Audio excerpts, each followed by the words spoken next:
On Sunday, the New Orleans Saints are going to travel up to Seattle to face the Seahawks in NFL Week 3 action. That is a very difficult place to play under the best set of circumstances. And right now, the Saints are far away from the best set of circumstances. We'll break down the matchup upcoming on Sunday. I'm Tim. Let's talk Saints. So, normally when I do the pregame matchups, save the injury report for last. We're going to do it first because I'm filming this, full disclosure, Friday afternoon, right after lunch. I just don't have the time to wait for today's practice report to come out because both teams are on the West Coast. The Saints left Thursday and arrived last night. So we'll give you everything updated till Thursday. And we already know one thing, which is Dylan Radins with the toe injury. He's out. They didn't bring him, or at least he wasn't apparently on the plane yesterday to Seattle.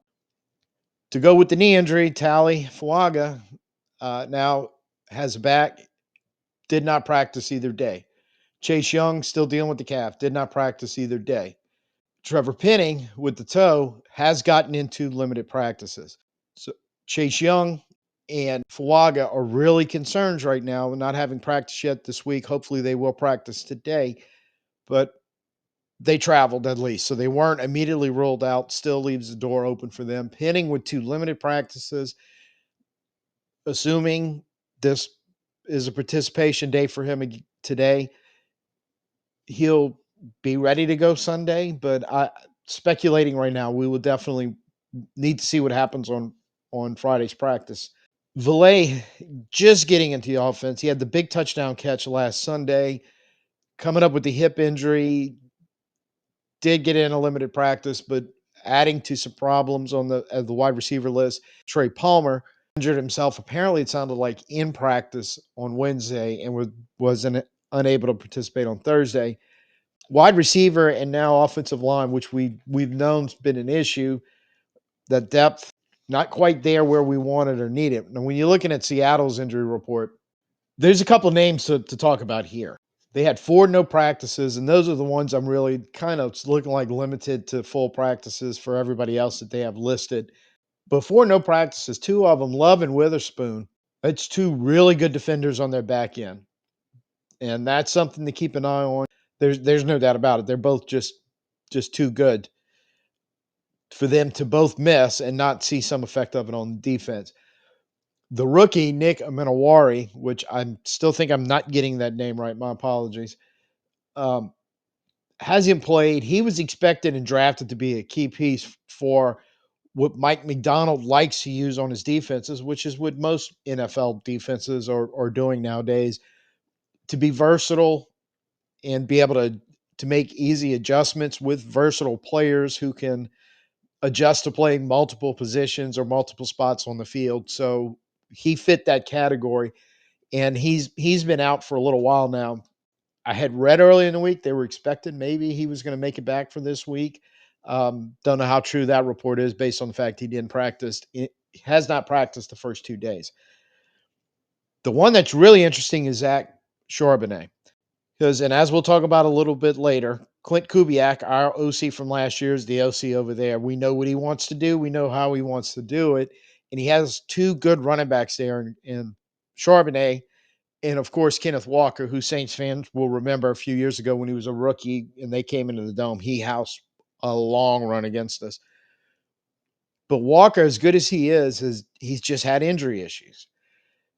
So health concerns have always just kind of been a lingering issue with him in his brief NFL career so far. So having that extra back, a guy like Charbonnet, who they drafted, is pretty good himself. While they're not the same back, they complement each other, are expected to complement each other, especially well on what Kubiak's trying to install in that wide zone scheme. Walker was coming off a preseason injury, so in week one, Charbonnet was kind of the guy, almost like they were easing Walker back in a little bit. Then last week, Walker was the guy and put up the numbers and got the carries. Charbonnet, not so much. And then it turns out it might have maybe has something to do with that foot injury because I'm not sure if that was suffered during the game or subsequent to that game ending. But regardless, two guys that could really, really cause us problem. And if he's unable to go, that just kind of leaves Walker, who, like you said, had some injury issues in the preseason. I know they still have some good running backs back there that they're going to turn to. It's not like they won't have a running back available. But quite honestly, I don't think they've got any other running back on the bench that even remotely comes close to what either one of those two guys can do. So when you take a look at the matchup that's going to be our offense against Seattle's defense, you kind of have to start out with their head coach, Mike McDonald, he's a defensive guy. He was Baltimore's defensive coordinator when Seattle hired him. So that's his side of the ball. That's his, kind of that's his defense, let's just say. And in a way, it is like the defense we're trying to install that more and more NFL defenses are going to. But like these NFL defenses, every coach kind of puts a twist in there or something a little different or uses his personnel a little different. So while their scheme, and we mentioned this the last 2 weeks because that's very similar type stuff that we played against, but yet still different. Here's going to be the third one in a row. And his go-to moves that I think most of these defense do have in common is adaptability, flexible scheme, moving personnel around, having personnel play multiple positions or even the same position, multiple responsibilities, that sort of thing. You're seeing it in our defense. You see it in defenses we're playing against. Well, that's what he's bringing to also. His defense is he's trying to lean on good coverage, which is why I mentioned Love and Witherspoon not being available becomes a bit of an issue. But the way they want to do it is similar to what we're doing in our coverage is mixing zone looks with man. They're not 100% zone by any stretch, but using some split coverages before the snap, stuff like that to show one thing before the snap, I should say, and then we're doing something else completely after the snap and trying to catch an offense and a quarterback and not picking up that subtlety and making a mistake. So they need the same things that Kellen Moore and Brandon Staley's talked about our defense. That you need that communication, chemistry. Um, a lot of defenders, they're in a way it's read and reaction, but much more an aggressive, play very fast style that we're trying to play. But here's where he's different. It's the way he kind of uses his defense to get pressure because he will use multiple fronts. It's probably more of a base 3-4 defense in reality, but you'll see odd, and you'll see some pressure without blitzing. It's just the best way to put it. Now, blitzing is defined in the NFL by sending four or less. Then once that fifth or sixth player get that, those are blitzes. He's got one of the lowest, second lowest right now after 2 games at 13% total blitz rate by his defense. What he does is he likes to send rushers from different areas, but still only send four. So you can see, and I'm going to show one clip that kind of ties this all together at the end. But you can see where he's lining up. Sometimes it looks like a straight 3-man front, straight 4-man front, linebackers, sometimes an extra defensive back, all that stuff that we do, that other defenses are doing nowadays. And it looks, hey, we know exactly what's going on. And it may or may not end up that way after the snap. But there are going to be times when he starts showing 5, 6 men in the box around the line of scrimmage. And what they're doing there is, except for 13% of the time, those extra guys aren't coming. The other 87% of the time, you have players dropping off. Not always the same one, not always the same spot. What they're trying to do is just, he wants pressure by creating the confusion amongst the offensive line. And we do a pretty good job of that ourselves as an offensive line. And this is one of the things concerning me about this game without having the defense scheme confusion into it, it seems like.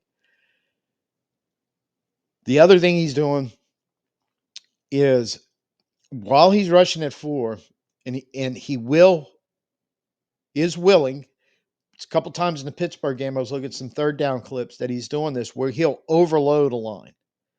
In other words, he's only sending four. He's sending his four linemen that he's got lined up in the box. Nobody else is coming. They're going back into coverage.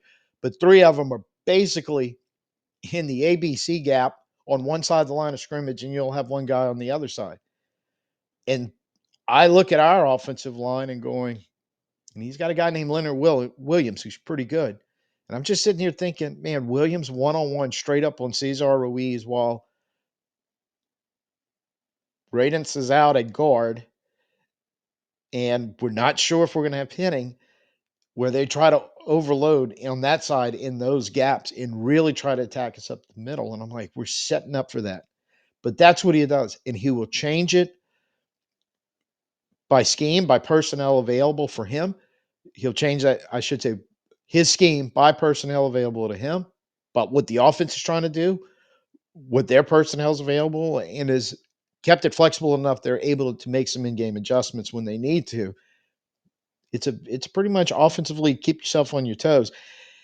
And he's, even though he's going to play some man, he may show some man and stay in it, or he may get out of it in the zone, or vice versa. But one of the things that it's the same, kind of matchup zone or pattern matches. One of the ways they describe it, coverage, which you're using your linebackers, your cornerbacks, and your safeties, but you disguise in what you want to do pre-snap.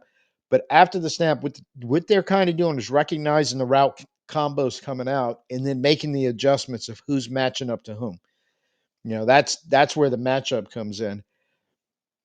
So you're trying to create a difficult defense for the offense to read, and then as the plays develop and the quarterback's having to try to read that coverage back there, figuring out where the ball's got to go at the same time, basically as much as he can, only using four guys to cause the offensive line to do the same thing, trying to get free runners or heavy pressure to one side on the quarterback to force quarterback into doing something he doesn't want to do, or even worse, making a horrible mistake that leads to a turnover or a crucial part in the drive where suddenly now you got them in down and distance, or they can't convert on third down, whatever the case may be. That's what he's trying to do, and he's not really doing it with a blitz. And suffice it to say, on those 13% of the times when he does send a blitz, it can be very, very problematic if the quarterback in the offense isn't aware of what's going on. So I'm going to show you a quick, like 2-minute little video that kind of breaks some of this stuff down in a minute. But one thing I think we do need to talk about, there is an Achilles heel that has showed up at least in 2 games, which is kind of surprising on a Mike McDonald defense. They have tackling issues. They've missed 24 tackles in their first 2 games. So what they want is that's one of the principles of all these defenses, because you are kind of giving up space. You got a lot of guys, eyes front, forward, eyes on the quarterback and the offensive line, but giving up space. It's rally and tackle, close that gaps fast, or close the space fast. If you're in the secondary, when somebody has the ball, converge and tackle. And they've had some issues in the first 2 games. That's one thing we need to find a way to take advantage of, especially since our ball carriers have generally been, through these first 2 games, very difficult to tackle. It's well known after 2 games, our ball carriers are averaging more yards for us to hit that four average per carry, 4 plus we've had for those 2 games. Our ball carriers have had to average more yards after contact than they're able to get before it. If they're still having that tackling in space and coming up and closing issues that's going on, 24 missed tackles in 2 games is a lot. If that presents itself to our ball carriers, you better take advantage of it. You better get some 10-plus yard plays on these guys, because the way he's trying to play defense, he gives you opportunities. Because one of the things is, while he's doing this, showing one thing and sending another, especially with pressures coming in, or excuse me, players coming in and out of that pressure look when they looks like they're coming in there dropping. Similar, we do some of that, not as much as he does. You sometimes create a gap or you create a space that the offense is able to figure out and go, oh, there it is. Boom, boom, quick play. You've got a quick 10 plus yards downfield. Whenever that presents itself, we have to take advantage of it. And this is a really good example of what we're talking about. You've got 6 players on the line of scrimmage, basically in the box. You're expecting 4 to come, 2 to drop out in coverage. And the reason why this is a great one to show because that corner kinda tipped it early. Right there, you're starting to see that they've got some guys that are gonna be dropping into coverage.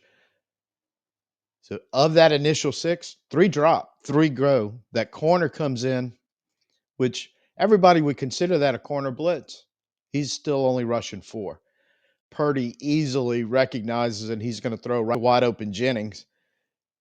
And this is something the Saints are gonna have to do to beat this defense. You get him open, he forces a missed tackle, picks up yards after the catch, picks up the first down.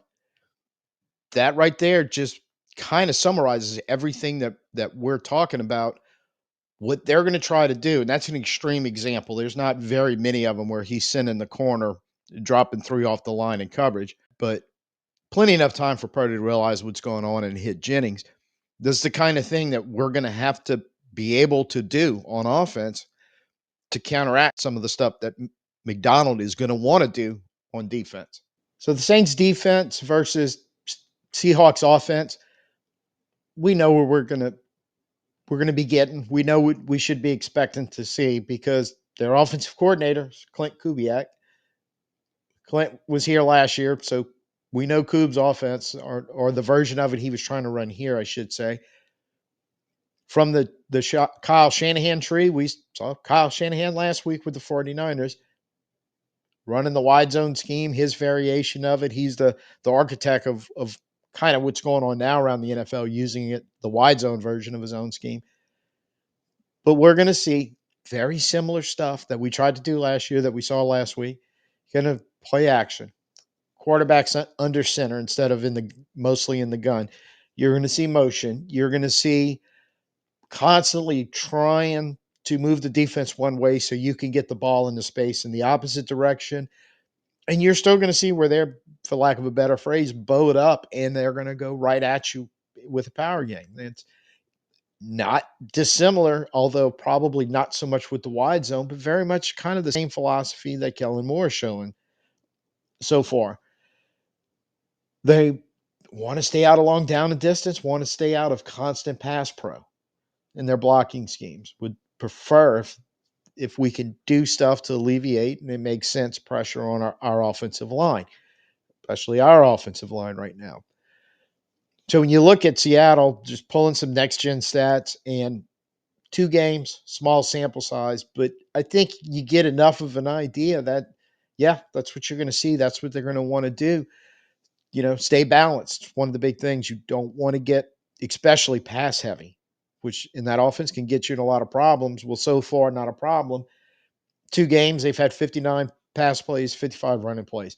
They're averaging 5.5 yards a play. So they're staying ahead of the chains, and that's one of the ways that they can keep constantly having to drop back 30, 35 times a game and keep putting it up long down and distance and putting your lineman at a disadvantage. 5.5 per play goes a long way, half first down per play to keep you away from that and keep you doing the things you want to do.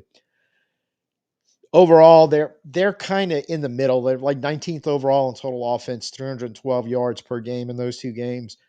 Passing of 212 of it per game passing, 100 of it per game rushing. Puts them like 15th and 13th respectively in those stats. One of the big things you notice about them is their protection and or the way they use scheme, so they don't have to rely so much on protection. Only giving up 3 sacks in 2 games while facing a 39% blitz rate. So basically, they give up their sack rate given up is 5.1% over the course of a game while they're getting blitzed at a 39% rate. So some pretty good numbers there telling you that I think between the scheme, but especially with the offensive line blocking, very hard to bring pressure on them. And that is kind of a big deal for the Saints. Saints need to bring more pressure. Now we're 4th in sacks with 8. But as far as pure pressure rate, our percentage, we're bringing 23.5%, about 1 out of every 4 plays to bring pressure in a passing situation. We're actually bringing pressure. That's 30th in the league. There's already been some talk about that disconnect, and Yeah, it's going to be problematic. And I think it's been mentioned how much Chase Young could solve that because even last year, he brought a high pressure rate, just like Granderson did, quite without the sacks. This scheme seems to be meshing that when we can't bring pressure, we're going to get to the quarterback. It does want to utilize the blitz. It's not like he's staying away from it 87% of the time, like McDonald is on the other side, but he wants to be able to use standard 3 or 4 man and odd and even fronts pressure and get guys back in coverage and try to make some plays that way. But you're going to have to find a way to bring pressure because we saw last year how detrimental when we kept giving clean pockets on third down to Mac Jones. We made Mac Jones look like an all pro. When you're talking about what our defense allows as far as yardage, we're kind of right there, almost what Seattle has been putting up in those same small 2 game sample we're looking at because the Saints have allowed 111 and a half yards rushing per game, 16. Have allowed 198.5 yards passing, put you at 19. Overall, about 310 yards a game, put you right below Seattle at 20 overall. So you're kind of hanging right there with them. I don't I don't know if you were playing this game in New Orleans, when you're thinking about what your offense could potentially look like matching up against their defense, I'd be a lot less worried about what the defense is doing. But on the road, it's scary.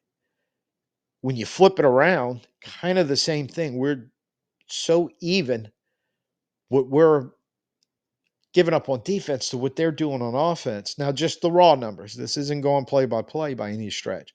But you kind of feel like, man, if you had this game, you're at home, you're in it. But overall, I think there's a couple of key numbers that when we're going to be looking at these situations, and especially on the road, they terrify me. One of them, when you're looking at the team's defense, red zone touchdown rate, we're giving up 80%. 4 out of 5 times that the other team in those 2 games have hit the red zone, they're scoring touchdowns. Seahawks, 42.9%. On third down, did a whole video on that earlier in the week, and our third down woes against Frisco. They were not real good the week before either against Arizona, but 50%. It's an even coin flip every time we get a team in a third down conversion, whether they're gonna convert it or not. Seattle's defense is holding those two opposing offenses to 41.4%. Much more manageable number than 50-50 plus, like we were doing. Offensively, when you look at our red zone, 57.1% of the time we're down there, score a touchdown. They're at 50, so it's kind of even. Third downs, we convert at a 36%. They convert at 37.5. Kind of even. This hinges, outside of being on the road and having to deal with 12 man and the crowd noises, is if we're as bad as we've been in red zone, allowing TDs in the red zone within 2 games, and that 50% third down conversion, when you look at where Seattle is in their offense, if you don't fix that, you're going to be handing them more points and more third down conversions. It's going to be a rinse and repeat of what we saw the 2 previous weeks. Problem is, not really going to you're not really going to get a quiet crowd while you're an offense to deal with trying to figure out calls that you need to make. That offensive line, when they're trying to figure out, I got 6 guys up there, and which 4 are coming and which 2 aren't, or 3 I'm dropping, and then they send in the cornerback, and hopefully somebody sees it. That kind of stuff, especially we've got so many young players involved in having to deal with some of the stuff, especially our quarterback. Oh, man, you really wish you were seeing that at home, and it was more of the last 2 defenses and offenses where you probably had a good amount of film and you kind of had a good amount of comparison about the stuff we're trying to do on offense and defense is real close to what they're trying to do. We've got to figure out McDonald is less close just by the way of he sets up his pressure looks, and that Seattle offense They get both those running backs there and healthy and be able to do the creative stuff that Kubiak wants to do. And I think our defense is a little susceptible to that, especially in the red zone and on third down, where Frisco doing basically the same thing that Seattle's going to want to do. They really handed it to us last week. So overall, on the road is a problem. On the road in Seattle is a big problem. Let's make no mistake about how devastating that can be in that stadium. But the fact that you match up on a lot of good numbers, you're similar teams in a way, but still dissimilar to be able to cause some problems in the defense, the personnel being used, and experience of the quarterbacks, et cetera, et cetera, et cetera. They kind of have advantages in all those categories. I look at it this way that last year we had a bottom five, and I'm being generous. It was more than likely a bottom three defense in the NFL. Right now, through 2 weeks, overall, our defense, you can kind of look at it by total yards allowed, they're 19th in that. But all you're not finding very many of these stat categories, unlike last year, that are solidly in the back end of the 20s and the 30s. We're kind of hovering in the teens around 20.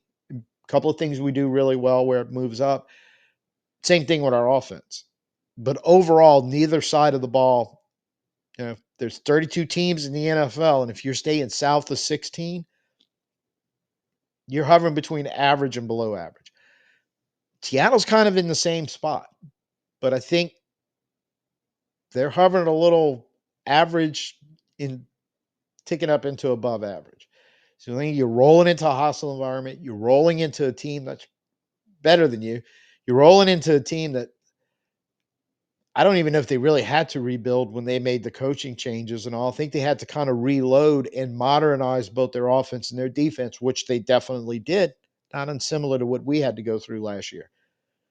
So, yet another team that kind of we're trying to do in a way as an organization is what they started 2 years ago.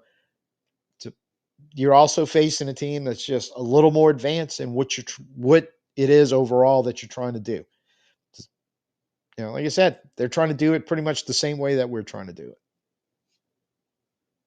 They probably have better personnel right now to do it. Definitely more experienced in what we're trying to do in the whole scheme on both sides of the ball than we do. So I can't see this thing being less than a two-score game. So throw up a 31-13 type score in this. I really do, because I think Seattle's going to be able to move the ball on our defense. They're going to be able to score in the red zone unless we fix that problem. And the reason why they're going to be able to move the ball is a third down situation. And both of that stacks up so much in their favor for this game. Probably a situation we're going to wind up trading field goals for touchdowns like we did the last two games in some critical moments. And Groupie, you can't miss anything this week or we've got a problem. But even with perfect, I just don't think we can bring enough to pull it out. Sorry for the bad news, and I hope I'm wrong.